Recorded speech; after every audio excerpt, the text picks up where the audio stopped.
we remain steadfast in our commitment in delivering local news that matters, stories that inspire, enriching the lives of Filipinos in the Philippines and across the globe.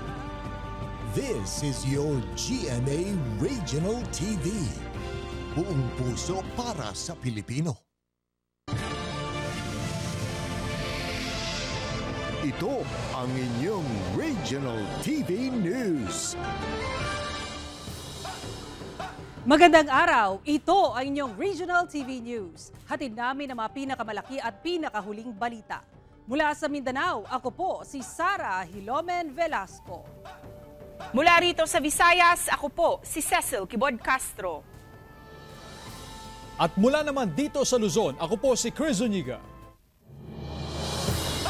Naitala ng state volcanologist na PHIVOLCS kahapon, November 9, ang pinakamataas na volume ng sulfur dioxide emission na nairehistro ng ahensya ngayong taon sa Bulkang Taal. Malinaw na nababanaag ngayong umaga ang ganda ng Taal Volcano sa bahaging yan ng Agoncillo, Batangas. Dahil na rin sa maaliwalas na panahon. Sa kabila niya, naitala kahapon ng PHIVOLCS ang halos 11,500 tons na sulfur dioxide emission sa Bulkang Taal. Ito na ang pinakamataas na volume ng sulfur dioxide emission na nairehistro ng ahensya ngayong taon. Ayon sa ahensya, ang pagtaas ng volcanic fluid sa bunganga ng bulkan ang nagdudulot ng degassing. Wala namang naitalang volcanic smog o VOG sa mismong Taal Caldera. Nakatulong umano ang malakas na hangin sa lugar kaya na-disperse ang sulfur dioxide at hindi na naging volcanic smog o VOG. Ang VOG ay nagdudulot ng iritasyon sa mata at pangangati ng lalamunan. Abiso ng PHIVOLCS na magsuot ng face mask sakaling makalanghap ng VOG. Hindi naman kailangan mag-panic. Again, maganda lang sila. Dapat may face mask sila palagi. N95 ready.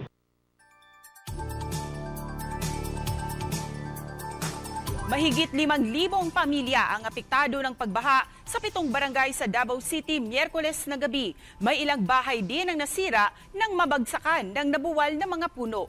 Narito ang report ni Argil Relator ng GMA Regional TV 1 Mindanao. Na-stranded ang mga sasakyang ito sa Davao-Cotabato Highway, Barangay Bago Aplaya sa Davao City nang magmistulang ilog na ito, bunsod ng malakas na ulan, Miyerkules ng gabi. Sa isang subdivision sa Barangay Balyok, rumagasarin ang baha sa kalsada. Sa Barangay Katalunan Pequeño, abot hanggang tuhod ang taas ng baha sa Purok 6 San Isidro Street. Nabuwal naman ang pader ng bahay na ito nang pasukin ng baha. Sa kalapit naman na Barangay Bago Galiera, guys, baka may mga taga Davao dyan na naririnig niyo po. Patulong naman ako. Kailangan ko po ng tulong. 4 po kami dito. 2 po ng mga anak ko. Idinaana sa live video ng isang residente ang paghingi ng tulong upang ma-rescue sa itaas ng bubong ng bahay ng kanilang kapitbahay. Alas 4 na ng madaling araw sila ng rescue. Sa bubong na rin ng kanilang bahay naghintay ng rescuers ang magkakaanak na ito sa kaparehong subdivision matapos malubog na sa baha ang kanilang bahay. Sa ibang subdivision sa Barangay Bago Galiera pa rin, malakas din ang ragasan ng baha.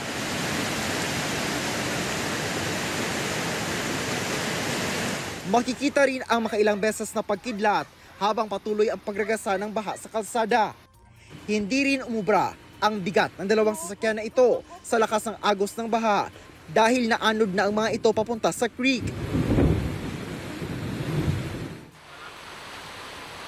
Kinaumagahan, kinabukasan, dito na tumambad ang mga sasakyang inanod ng baha.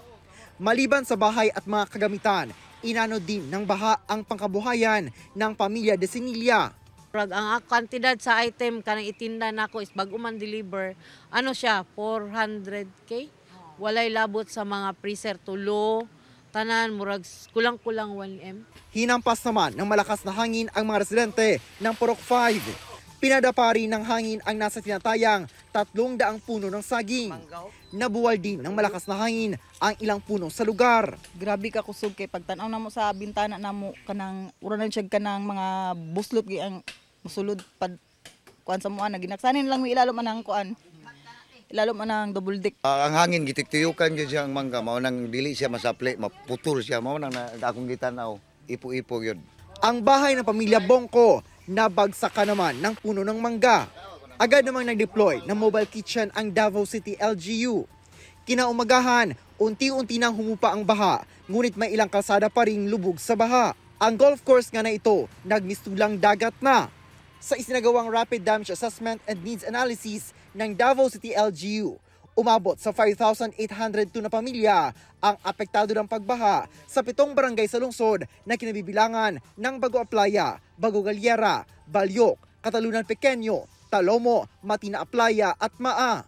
Nasa 10 bahay naman ang nasira kung saan 6 ang totally damaged at 4 ang partially damaged. Ayon sa Pag-asa, easterlies ang nagdala ng mga pag-ulan sa Mindanao. Mula sa GMA Regional TV 1 Mindanao, Argil Relato, nagbabalita para sa GMA Integrated News.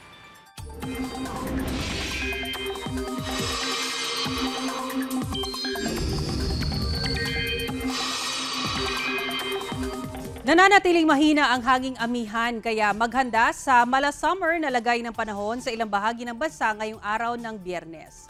Magiging maayos, maaliwalas pero mainit sa ilang lugar sa bansa. Ayon sa Pag-asa, easterlies ang umiiral ngayon sa Southern Luzon, Visayas at Mindanao. Tanging Batanes at Babuyan Islands naman apektado ng hanging amihan, habang mga local thunderstorm ang aasahan sa iba pang bahagi ng bansa. Ayon sa Pag-asa, posibleng umabot sa 45 degrees Celsius ang heat index ngayong araw sa Catbalogan, Samar. Pinakamataas na forecast yan sa bansa. 44 degrees Celsius sa Daet, Camarines Norte at sa Rojas City, Capiz. 43 degrees Celsius naman ang posibleng alinsangan sa San Jose Occidental, Mindoro at Puerto Princesa, Palawan.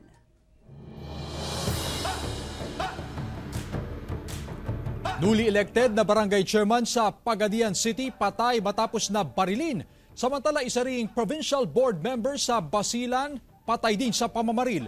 Narito ang report ni Krisa Dapitan ng GMA Regional TV 1 Mindanao. Dead on arrival sa ospital ang newly elected na kapitan ng Barangay Lapidian sa Pagadian City na kinilalang si Rodolfo Dacol, 53 taong gulang matapos itong barilin sa labas ng bahay nito sa naturang barangay ang Miyerkules ng gabi. Base sa investigasyon ng kapulisan, ililipat lang sana ng biktima sa garahe ang kanyang tricycle na nakaparada sa labas ng kanyang bahay nang pagbabarilin nito ng riding in tandem suspects na agad na tumakas. Isinugod pa sa ospital ang biktima pero idineklara na itong nasawi. Nagtamo ng malubhang tama ng bala ng baril sa tagiliran ang biktima na naging sanhi ng kanyang kamatayan. Ilang bala ng kalibre 45 na pistol ang narecover sa crime scene. Nagpapatuloy pa sa ngayon ang investigasyon ng kapulisan at inaalam din kung may CCTV sa lugar na posibleng nakuhanan ang mga sospek. Ayon sa Police Regional Office 9, ito ang unang kaso ng pamamaril sa isang bagong halal na opisyal sa katatapos lang na barangay and SK elections 2023. Sa ngayon sa record natin, matatawag po natin siya na suspected election-related incident kasi nga po bagong elected official siya sa barangay na yon. But this report is still subject for validation. We want to assure the public that the incident is being handled with utmost seriousness. Nakatakdang dumalo sana si Dacol sa mass oath-taking ceremony para sa mga newly elected officials ng barangay at SK noong Huwebes. Samantala, kinondena ng Pagadian City LGU ang pamamaril sa kapitan. We condemn the killing of Lolong Dacol. Ato ani nga kinsa may gabuhat ani na may mga investigate atong kapulisan atong paningkamutan nga masulbad jud ning maong panghitabo. Ang Barangay Lapidian ay ang tanging barangay sa Pagadian City na isinailalim sa area of concern ng COMELEC noong barangay and SK elections. Samantala, isang kaso ng pamamaril naman ang naitala sa Sumisip, Basilan kung saan patay ang Provincial Board of Director ng District 2 na si Nasser Asarul. Ayon sa pulisya, nagmemeryenda si Asarul sa Barangay Basak nang lumapit ang sospek na kinilalang si Basil Kari. Nagkaalitan umano ang biktima at sospek hanggang sa binaril ng sospek ang biktima. Pero patay din ang sospek nang mabaril ito ng isa sa mga bodyguard ni Asarul. Nakuha sa crime scene ang mga basyo ng bala ng kalibre 45. Nagpapatuloy ang investigasyon ng kapulisan. Mula sa GMA Regional TV 1 Mindanao, Krisa Dapitan, nagbabalita para sa GMA Integrated News. Mahigit isang linggo nang walang kuryente ang mga residente sa isang isla sa Cordova, Cebu matapos matalo ang outgoing barangay captain. Ang detalye sa report ni Luan Mayrundina ng GMA Regional TV, Balitang Bisdak. Simula nitong Hunyo, maliwanag ang buong isla ng Hilutungan tuwing gabi dahil sa libreng krudo mula sa lokal na pamahalaan ng Cordova. Subalit matapos matalo ang outgoing barangay captain noong October 30, barangay and SK elections, naputol ang supply ng krudo sa isla. Sa datos ng COMELEC, nasa mahigit 1,000 ang botante sa nasabing isla. Ayon sa isang konsehal na kaalyado ng outgoing barangay captain, kung nanalo si kapitan, mahaba-haba pa ang supply ng krudo. Sa tinuod lang yun mamba, katong pagkuan gani eleksyon sa admin man ko. Then sa among meeting na kanang agi support pud sa mayor sa barangay captain nga kanang admin nga kung makadaog siya padayon jud ang free nga libre nga suga. Nga siga until 2025. Sa telephone interview, ipinaliwanag ni outgoing barangay captain Meraluna Cañete na hanggang October 30 lang umano libreng krudo mula sa Cordova LGU. Moro yun ang istorya ni Mayor nga iyang ilibre. Yan na si Mayor na mangita sa tag-source anak. Dagdag ni Cañete, pwedeng ipagpatuloy ang libreng supply ng krudo sa inisyatiba ng bagong napiling kapitan. Ayon naman sa incoming barangay captain na si Fidelino Arong, sisikapin niyang maibalik ang supply ng kuryente sa isla sa pag-upo niya sa tungkulin sa Disyembre. Sa karon iya pa moron panahon, di gay ko pwedeng musapaw siyang obligasyon nga kay dili pa mungod ako ang panahon nga ako ang lingkod. Sinusubukang kuhanan ng pahayag ng Regional TV News si Cordova Mayor Cesar Didoy Suwan, subalit hindi niya sinasagot ang mga tawag at text messages. Mula sa GMA Regional TV Balitang Bisdak, Luan Mayrundina, nagbabalita para sa GMA Integrated News. Ito ang inyong Regional TV News. Nakatakdang bumuo ang Iloilo City Police ng Special Investigation Task Group upang tutukan ang kaso ni Christopher Cabalquinto, ang lalaking pinagputol-putol ang ilang bahagi ng katawan at itinapon sa magkakahiwalay na lugar sa Iloilo City. Habang bangkay naman ang isang lalaki na may tama ng bala, natagpuan sa bayan ng Lambunaw, Iloilo. Si Kim Salinas ng GMA Regional TV 1 Western Visayas nakatutok. Kumpleto na ang lahat ng bahagi ng katawan at nakilala na rin ang bangkay ng isang lalaki na pinagputol-putol ang ilang bahagi ng katawan at natagpuan sa magkakahiwalay na lugar sa Iloilo City. Pero hindi pa rin matukoy ang motibo at pagkakakilanlan ng mga sospek na pumatay sa 32 anyos na si Christopher Cabalquinto alias Tope.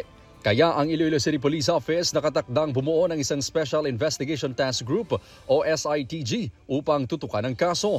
We are hoping kung ano tong handom naton, dasin man lang mo, ma-identify ang culprit, ang suspitsado, and eventually matagaan tong sisya ang pamilya.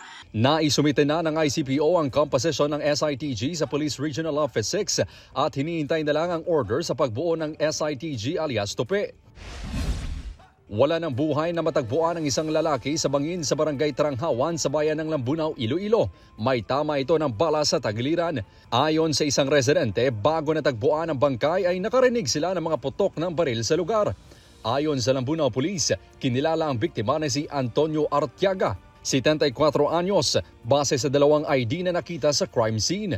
Posible raw na sa nasabing lugar binaril ang biktima bago inihulog sa bangin. Siguro yari yang kagari ang may mga recover kita diri nga mga pasiyo sa bala. Kag nakita man natin siguro nga ang dugo ari diri. Inaalam pa ng pulisya ang motibo at pagkakakilanlan ng sospek sa krimen. Patay naman ang barbero na si June Molina matapos barilin sa tiyan ng kapitbahay nito na si Oliver Villalba sa Barangay 27, Bacolod City. Arestado sa hot pursuit operation ang sospek pero itinanggi nito ang krimen. Mayuway kami na yan. Gusto riyan, nakikit nyo na yan. Kagi kami lalisanay mo. Ang mudawa mo na ginapasibangod yun nila sa ako, no? Batok sa ako. Laway ko na yan, hindi ko na yan kanimuuno nga mo niya. Pero kumbinsido ang pulisya na si Villalba ang sospek at kilala rin daw itong drug personality sa lugar. Tinitingnang motibo ang utang sa ilegal na droga ni Molina kay Villalba na dahilan upang magtalo ang dalawa na nauwi sa pagbaril ng sospek sa biktima. Accordingly, which is gina-validate natin siya, atong witness nag-state previously may utang niya siya sa suspect. Then ang aton nga victim wala siya naka-fully paid. Nahaharap sa kasong murder ang suspect. Mula sa GMA Regional TV1 Western Visayas, Kim Salinas, nagbabalita para sa GMA Integrated News. Isang lalaki ang dinala sa ospital matapos daw na ibalibag ng bouncer na namagitan sa rambulan ng mga kabataan sa Baguio City. Nakaalerto si CJ Turida ng GMA Regional TV 1 North Central Luzon. Viral sa social media ang video ng rambulan ng mga kabataan matapos magkainitan sa isang inuman sa Baguio City. Nagsusuntukan ang mga kabataan nang biglang makialam ang isang nakatatandang lalaki at makikitang pinigilan niya ang mga nag-aaway. Pero sa isang bahagi ng video, bigla niyang binuhat at ibinalibag ang isang lalaki at tumama ang kanyang ulo sa sidewalk. Dawalan daw ng malay ang biktima na agad dinala sa ospital.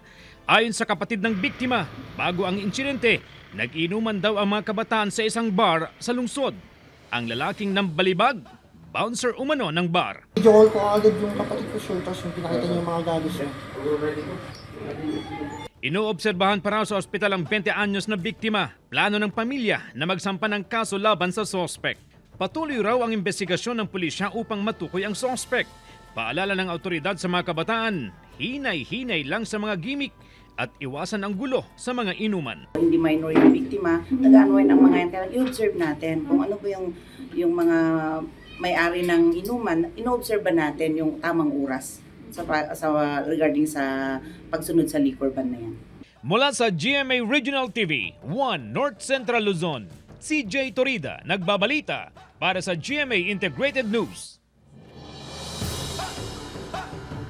Inihinto na ng COMELEC Region 7 ang paghahanda sa special elections sa 3rd District ng Negros Oriental.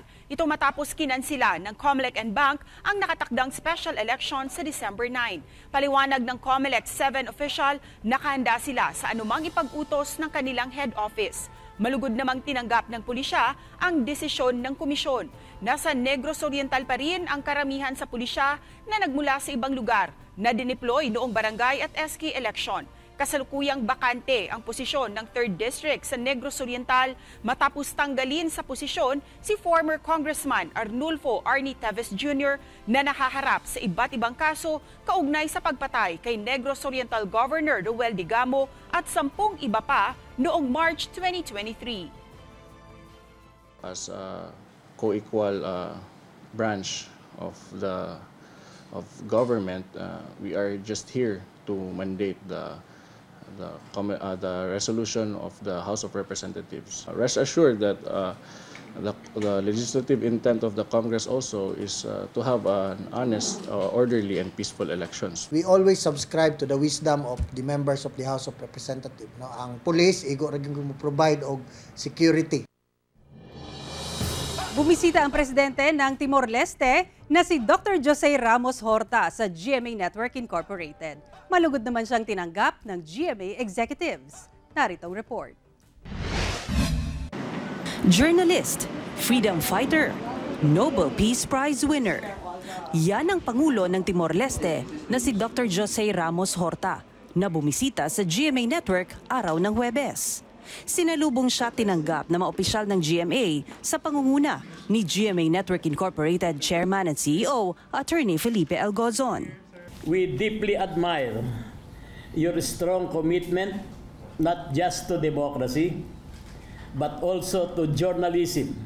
In GMA, we believe that the media are holders of public trust, which is so delicate and crucial for democracy and freedom to flourish in the country. 1996 nang igawad kay Ramos Horta at kay Bishop Carlos Bello ang Nobel Peace Prize dahil sa kanilang pagsisikap upang mapayapang kumalas ang nooy East Timor mula sa Indonesia. There is so much to learn from your experience in working for a just and peaceful solution to the conflict in East Timor. Pinasalamatan ni President Ramos Horta ang pagkilalang ibinigay sa kanya ng GMA. Binigyang diin naman niya ang pagkakapareho ng Timor-Leste at Pilipinas. Parehong katolikong bansa, parehong sinakop, lumaban at lumaya. I have the greatest respect for Filipinos. Sometimes I joke with American and Chinese friends. They fight each other all the time. Who is going to rule the world? I say, well, while you people are fighting, one day we all wake up and the Filipinos are the one ruling the world. Filipinos are everywhere. Naroon din sa pulong sina GMA EVP and Chief Financial Officer Felipe Yalong, Senior Vice President Annette Gozon Valdez, Senior Vice President and Head of GMA Integrated News, Regional TV and Synergy, Oliver Victor B. Amoroso, Senior Vice President and Head of Entertainment Group, Lilibet Razonable, at Vice President and Head of Corporate Affairs and Communications, Angel Javier Cruz. Tutulong naman daw ang GMA Network sa pagpapakalat ng tamang impormasyon tungkol sa Timor-Leste at sa kampanya nitong ipakilala ang pinakabatang demokrasya sa Asya. In GMA, we have a tagline called Serbisyong Totoo or Genuine Service. This means you can count on us to provide information the public needs to know without spins, without bias. Ngayong araw makikipagpulong si Ramos Horta kay Pangulong Bongbong Marcos sa Malacanang. With this visit, I hope President Marcos Jr. will visit Timor-Leste. Then we look at before, during, and after his visit, how to upgrade the relationship.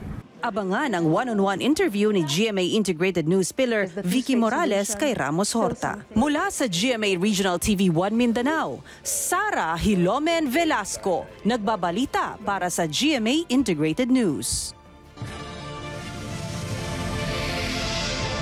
Ito ang inyong Regional TV News.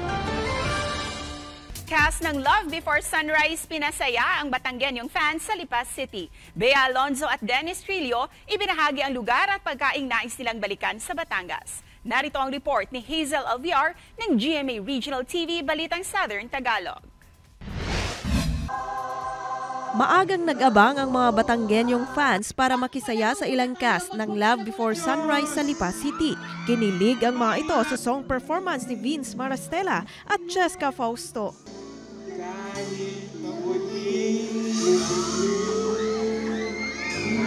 Hindi nagpatinag ang mga fans kahit may panakanakang pag-ambon. Mas lalo pa silang na-excite nang lumabas na ang Kapuso Drama King na si Dennis Trillo.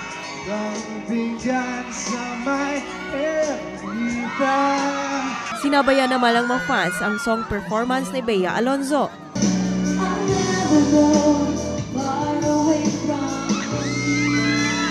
Sobrang saya po. Like, hindi ko po ma-explain yung saya. Like, si Ate Bea, tsaka si Kuya Dennis, hindi ko kaya! Sa Cheska, ang ganda niya! Kahit medyo malayo, sila malapitan. So, kahit saan po talagang anggulo, talagang masaya po kami na nandyan sila. Super saya po kasi, nakita ko na po sa personal si Ate Bea Alonzo kasi lagi po ako nanonood ng mga movies niya. Malaki naman ang pasasalamat ng mga Kapuso Stars sa mainit na pagtanggap ng mga Batanggenyo at sinabing marami pa silang dapat abangan sa Love Before Sunrise. Aabangan niyo po yung growth niya, yung growth ng character niya. So eventually she will grow up, mag-work na siya, and she will eventually find her love din. Sobrang na-appreciate ko po yung efforts niyo po sa pagsuporta niyo po. Sobrang salamat talaga, nakakataba ng puso. Malaki rin ang naging bahagi ng Batangas sa serye dahil dito kinuhanan ang ilang eksena ni Bea at Dennis. Nabighani nga raw si Bea sa ganda nito kaya nais niya itong balikan kung may pagkakataon. Yung parang kinidnap ako ni Atom, ganyan. Dito yung location namin. So yun, gusto kong balikan yun kasi nagandahan talaga ako dun sa beach na yun, di ba? White sand, tapos it's very private. So yun ang gusto kong balikan. Ang ipinagmamalaking lomi ng Batangas, hindi rin makalimutan ni Dennis. Masarap. Parang ito yata talaga yung, yung lugar ng authentic na lomi na yung may distinct na lasa talaga. Mula sa GMA Regional TV Balitang Southern Tagalog, Hazel Kawaing Alviar nagbabalita para sa GMA Integrated News. Bagamat 6 na linggo pa bago sumapit ang araw ng Pasko, nakatanggap na ng maagang regalo ang mga residente ng Barangay Buklod sa bayan ng San Jose, Camarines Sur. Ito'y dahil inilatag ng ilang magsasaka sa gilid ng kalsada ang mahigit 600 piraso ng mga bagong ani na upo at libre itong makukuha ng kahit sino mang may gusto. Ayon kay Kapitan Jimmy Buenaflor, nasa 3 piso na lamang ang benta ngayon sa bawat kilo ng upo, kaya halos wala na rin silang kinikita. Kaya nagpasya sila na ipamigay na lamang ang mga inaning upo sa kanilang mga kabarangay. Sa kasagsagan ng COVID-19 pandemic, una na nila itong ginawa sa isinagawang community pantry sa lugar. Ang iba kaya, sabi, gulpi na naman yung kusining opo, kaya nagbarato naman bigla. Araw po yung kan mariguso, ma'am. Minsan, nag-120 ang kilo. Pag grabe na ang deliver kan, bigla minabarato. Minsan gusto nung sa hagadon, 10 pesos ang kilo. Kaya, yan, minsan bigpanaumi na lang. Mga kapuso, 45 araw na lang, Pasko na.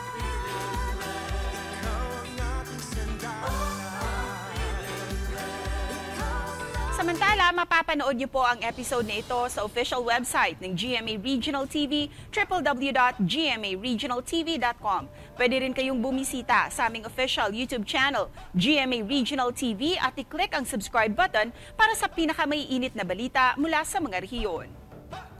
Nais naming pasalamatan ang mga kapuso sa iba't ibang panig ng Pilipinas, maging ang mga kapuso natin abroad.